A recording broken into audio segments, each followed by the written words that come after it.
Origamic Solutions is the go-to operations management consulting firm for small businesses in the Central Virginia area. We want to share our 25 plus years of experience and knowledge with you to help you level up your business and navigate to operational excellence. Subscribe to our free monthly newsletter on our website at origamicsolutions.com. That's ORIGAMIC solutions.com. And follow us on LinkedIn and Facebook to access business educational content. Take off with Origamic Solutions. Ladies and gentlemen, on the mic with Mike King back with Origamic Solutions. That's what it is. The name of the program is On the Mic with Mike King here, ESPN Richmond 106.1. You can find us daily from 5 to 7 a.m. That's where we are, talking to the best and the brightest. So we got Origamic Solutions in the house. But we also, they got guests. They didn't come rolling in here like the two of them.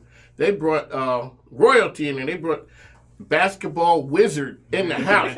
All right, so really quickly. All right, so Tim, we played you. Kick it off, man. Tell us who you are and what you do. Yeah, sure. So Origamic Solutions, we're an operations management advisory and consulting firm. Our intention is to partner with businesses to help build a strong foundation. We come in, analyze any problems that you may have, create custom solutions, and then work right alongside you to implement them. All righty, and the brainchild behind Origamic Solutions, Stacy, welcome back. Thank you. All righty, tell us who you are and what you do. I'm Stacy Goodman. I am the founder of Origamic Solutions and principal consultant, and I lead the charge of where we're going to help others level up with love by, as Tim said, creating custom solutions, but also helping them optimize the usage of the systems they already have in place. So we're starting to focus in more on the Microsoft Office 365 suite and how small businesses can maximize their utilization of those solutions at a lower price point. And we also talk about you work with businesses from all levels, stages of the creation of the business. And you talked about a business owner, a business protege of yours. You are a creator as well. Yes. Yes, and your creation is here. He is. He is here. Welcome to the program, sir. Look at him. He got the look on his face like, what did mom bring me to? Welcome, man. How are you? I'm doing good. Okay, so what's your name? My name is Danny Briley. I'm a 17-year-old entrepreneur and small business owner of Dan's Service Center Auto Detailing located in Richmond, Virginia. I hear you. He's been coached up. That's a solid No, pitch. that was- That's a solid elevator. I was quite impressed. Ladies and gentlemen, that guy been coached up right there. It's just like, hey, that was excellent. He's been in multiple years of marketing through the Chesterfield County school system, and actually did a DECA interview, and so I think they kind of coached him up. This is not Mama's This is doing. not just, but this is a team effort right there. That's Well, right. welcome to the program. We're going to talk to you a little bit. So, all right, there's some things happening with our conversations here. Stacy, Tim, let's talk about what we're doing. We talked to you guys about processes and orders, and there's some changes that you guys are putting in. Let's talk about what's happening. Right. So we have our newsletter, and we're working through our impact methodology. And so when we were talking about processes, that's a lot of the infrastructure. So we're moving on into the M, right, which is talking about measurements. And each month we'll continue to go through that series.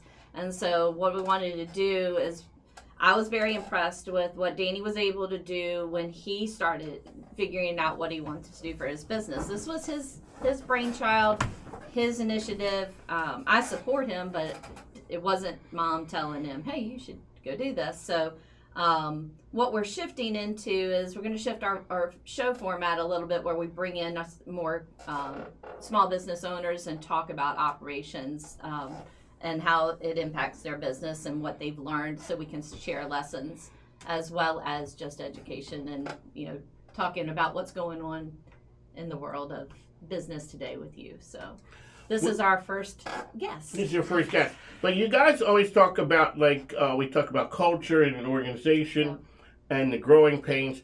All right, Danny, so you are a basketball player, correct? Correct. What's the best part about being a basketball player? Being able to cooperate and work with other people, being a leader, and being a physically active person, and being a good member of society, and creating memories that I will cherish for the rest of my life. Are you going to run for office? You sound like a politician in training right there.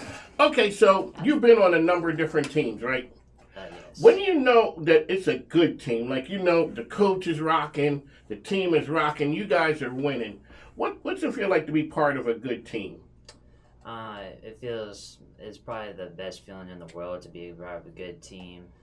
When I say good team, I don't mean just a winning team, just a team that you naturally feel happy with, a team that works for you, a team that, you know, you can see as a part of your family. Okay, so now you've done that, and you're out. You're an entrepreneur. You're out there. You have a business of your own. And what's the best part about being a business owner? Being a business owner, the best part about that is just being your own boss, being able to call the shots, being able Be a to shot caller. in total control of what you're doing.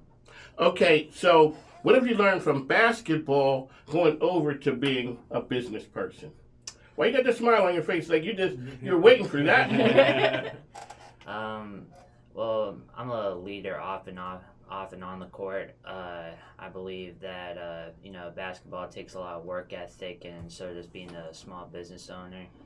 You always want to win in the end, and I originally started car detailing when I was 13, and I knew like what I had to do. So when I went on to start on my own business, I knew I had to have a game plan, just like when I'm playing basketball.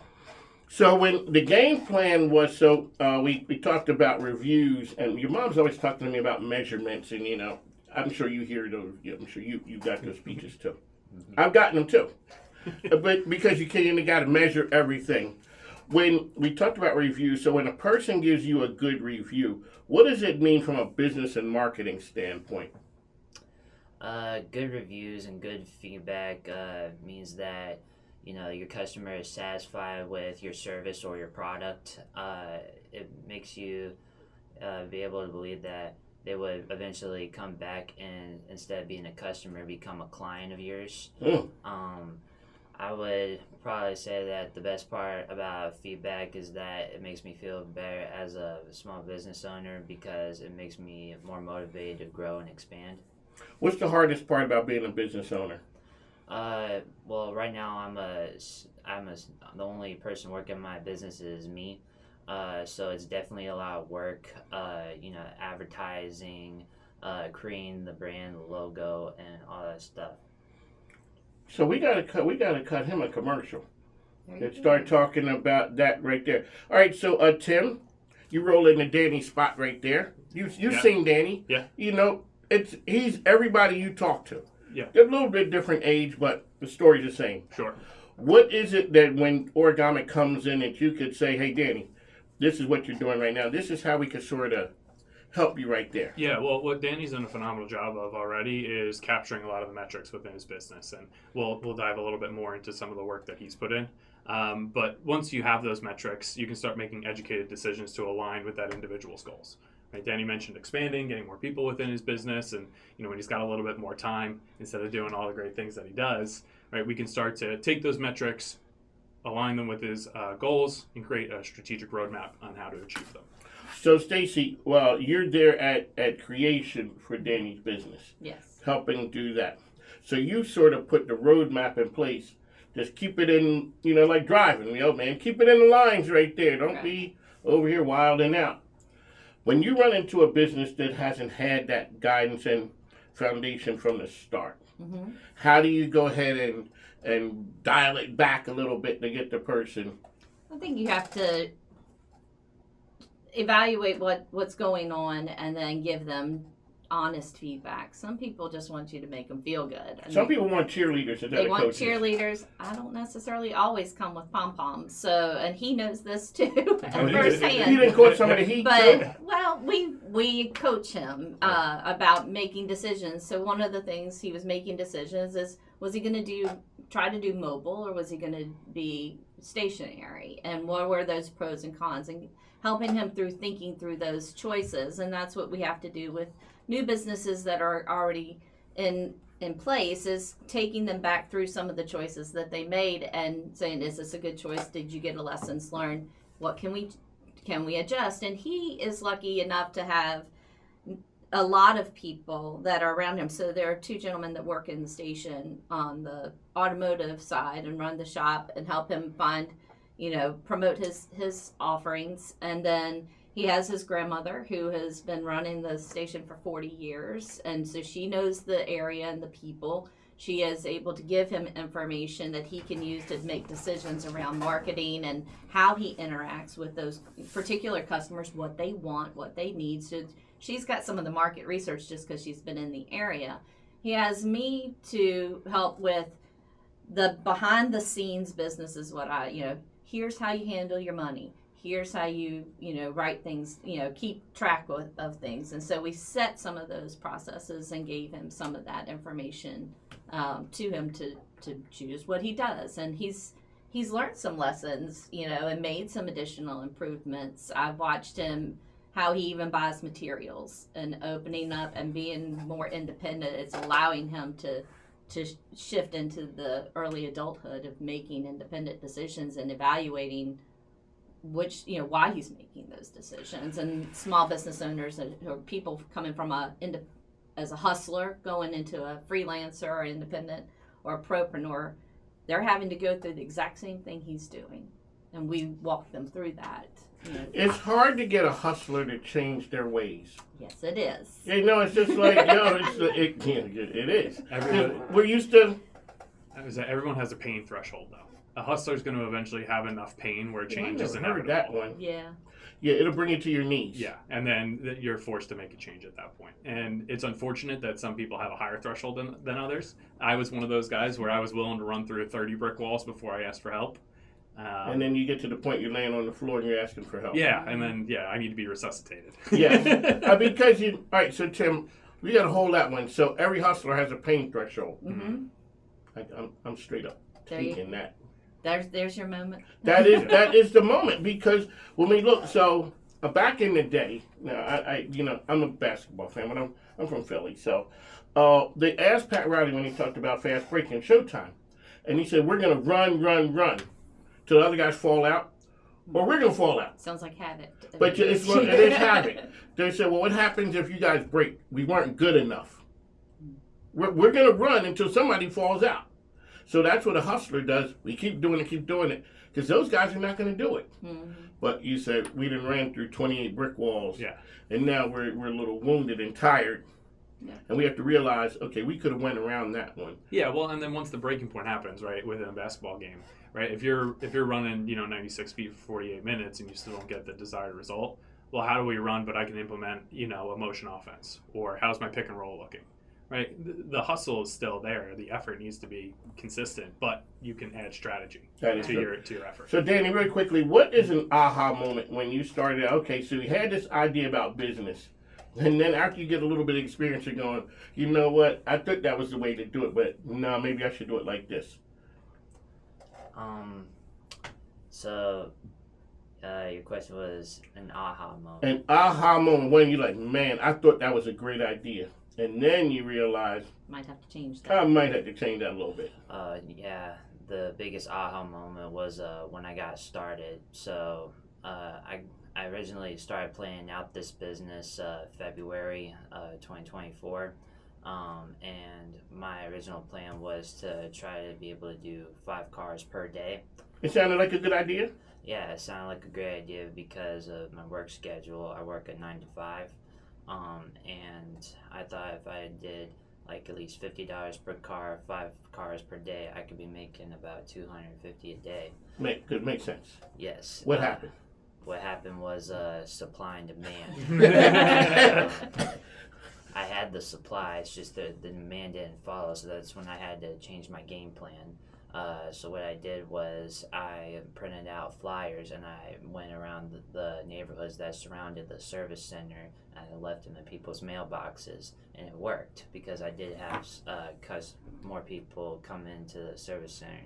And the second thing I did was I invested in advertising. I invested in a flag that was 7 feet tall that I put outside by the road, dug in the ground, and I invested in a banner that I hung above the Bay Area doors. To let people know that the detailing was back. So he was mentored by a detailer that worked there when he was 13, Willie. And then Willie moved on to another, area. And so Danny decided that he was going to open up the service again, but the signage had gone down, and so he made that investment to let people know that he was there. So, his aha moment, that's when you start talking about the maturity of a business. You get to certain points. That's what Origamic Solutions does. Origamic Solutions is here. Tim, how can people get information out about you guys? Sure, you can find us on all social media platforms, Instagram, Facebook, LinkedIn, under Origamic Solutions. Our personal pages, Stacy Briley Goodman and Tim Pisani, as well as our monthly newsletter, which you can subscribe to on our website. Stacy Briley Goodman is here, and she is pointing. That's what my mother. That's what my mother used to do in church. She's just like mouthing to me. So, ma'am, what else are we supposed to be talking about today? The reason I wanted to bring Danny in is one of the things I was most impressed with, and this is something he did on his own, and then I realized what he was doing. Was how he decided how to break down his pricing, and how to get started. Sometimes small business people, the market kind of does this. And he's shaking his head right out the back, like, no. He went a different route, and I was very, very proud of him. And I told him a lot of businesses don't do what he's done, and that until they're much further along, which is called a cost analysis breakdown. And so I wanted him to walk us through what he did when you got started. Yes. So I originally need to know what it costs for me to do a vehicle and how much I would charge to have that vehicle serviced. Okay. So I had to find out what chemicals and materials that I needed to do a vehicle, and I need to know how much those things cost per unit. So I had to figure out unit price, and then after that I came up with the total, which was the cost that it cost me to do a vehicle, and then I originally settled on a price that was fair, because it was about half the price that most detailers charge, especially mobile detailers. So I figured if I did half the price, I'd get more cars to do, and eventually became very successful, and it's a work in progress. Now, there are some cars that come to my station that are maybe a little bit bigger, or they're in bad shape. Bad shape, yeah. So I would confront with the owner of the vehicle up front before I do it, tell him or her that I would have to maybe charge a little bit more. Okay, sir, how old are you? 17. Okay, so 17. I roll in there. You've never seen my car. It's like, oh my goodness. You see my car, you're like, I got to talk to this guy. How do you do that to tell me your car is a wreck? Sir, and it's going to cost you more. Help me. So you would come into my station and you'd have a bad car. Yes. And I got bad kids.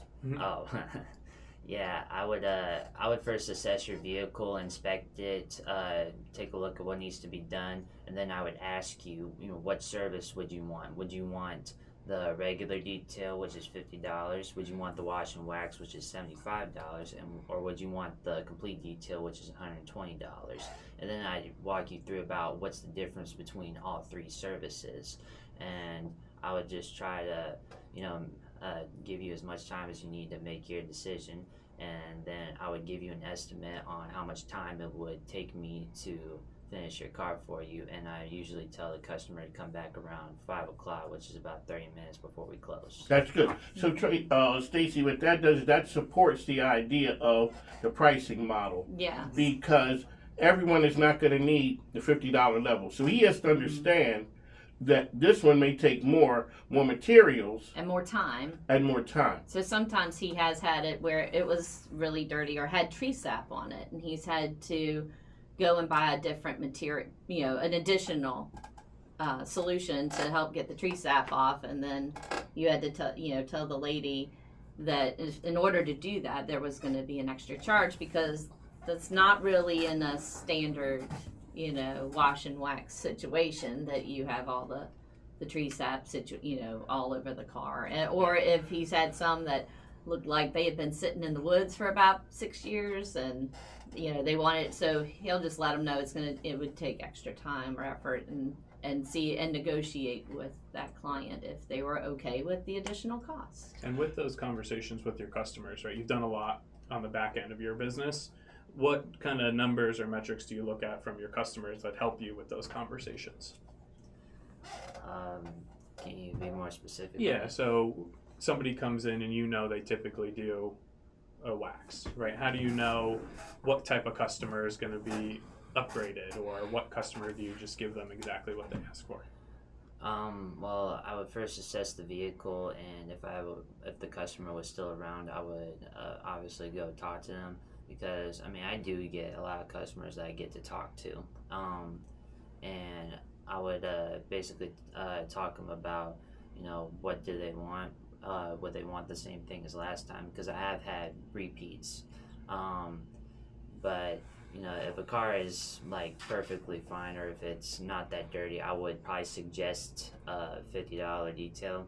But if it's really, really dirty, obviously the customer, they can order whatever they want, but they would probably know that I'd have to charge more.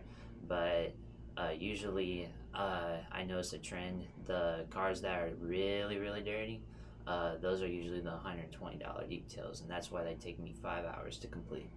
It took you 5 hours? He's very But you are meticulous you on are his there. insides. Yeah. He was trained well, but he does a great job especially with the interiors, because they can be pretty nasty. But one of the things I wanted to ask you, and you can tell our listeners, is so when you started, you measured out, you tested my car, you tested your dad's car. We all have different types of cars. I have a Pilot, his dad's got a Corvette, he's got a Honda, a Ford Fusion. So different types of cars to see how much you were going to use, materials, how much soap, etc., right?